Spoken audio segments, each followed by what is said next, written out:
Nasza konferencja stanowi okazję do zadania sobie pytania, co dalej z myślą Derridy, co dalej z dekonstrukcją 20 lat po śmierci tego ważnego myśliciela, czy jesteśmy w stanie wydobyć jeszcze z jego myśli prawdziwy polityczny potencjał z pozytywnymi rozwiązaniami, które będziemy mogli zastosować.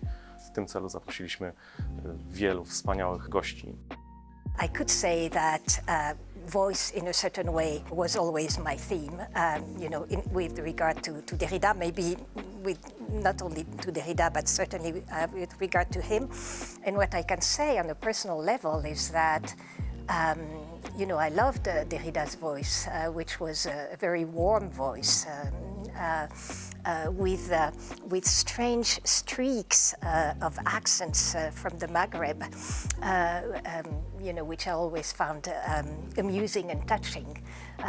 So that, my relation with Derrida is a relation that has to do with the connection between, feeling and thinking, and a connection which I think is, in a way, proto-political. For me, Derrida is extremely important because he is, in some ways, the key thinker of the relational, of relationality.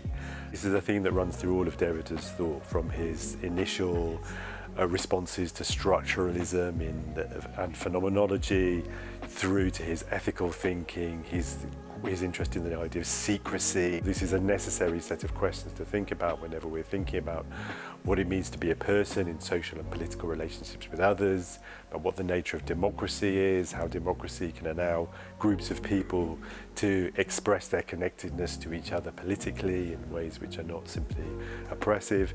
It's a question which is brought home to us every day by the climate crisis today, the nature of the ways in which we are connected to things and which our connections to everything else are always both shared with everyone else and irreducibly singular. I was at a seminar in the Institute for Contemporary Arts in London, the ICA, and Derrida was sitting talking about deconstruction, and one of the things that he said was, deconstruction is love.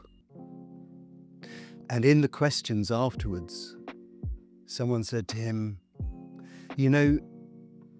Julia Kristeva, a year ago, sitting in that seat where you're sitting now, said, psychoanalysis is love. What do you think of that? And Derrida, this seat, Julia Kristeva sat in this seat. Probably coming through Marxism and all the different ways of thinking about modes of production, what I found in Derrida was that this was going to be a notion of productivity that was immense, that even if it looked small, it was actually infinitely large. So there were questions of scale. It was not going to be aggregates of one thing plus another plus another. It was going to be more holographic, where an entity was in a sense systemic.